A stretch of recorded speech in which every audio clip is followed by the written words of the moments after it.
Have you ever gotten maybe an unusual request from a client and wondered, is this illegal or just against my job's rules? If you're a massage therapist, it is essential that you know the difference between policy, scope of practice, and ethics, because they are not all the same thing. And this kind of confusion gets therapists into trouble all the time. So let's break it down with some real examples. Policy, also known as your employer's rules. Think dress code, attendance, session rules. These are created by the person who employs you. Policies can be stricter than law, but they cannot allow illegal things. So for example, the place you work might say, no glute or abdominal work, but here's the twist. Working those areas are completely legal and ethical in most states. So what's going on here? It's an example of policy and not law. If you ignore it, you might not lose your license, but you could lose your job. Scope of practice, also known as the law. So our scope of practice is what your state, territory, or jurisdiction legally allows you to do. So breaking your scope of practice could mean fines, disciplinary action, or losing your license.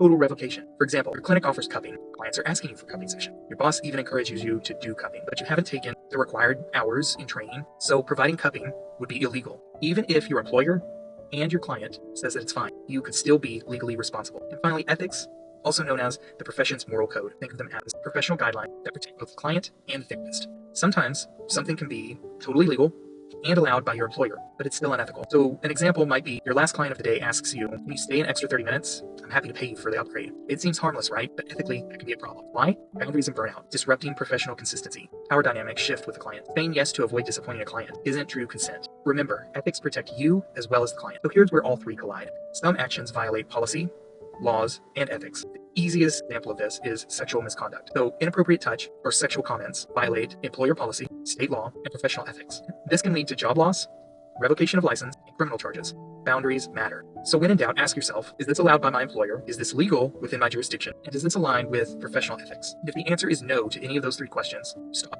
and rethink. This isn't red tape. It's how we protect clients, therapists, and ultimately the whole profession of massage and bodywork. Follow for more massage education and professional growth.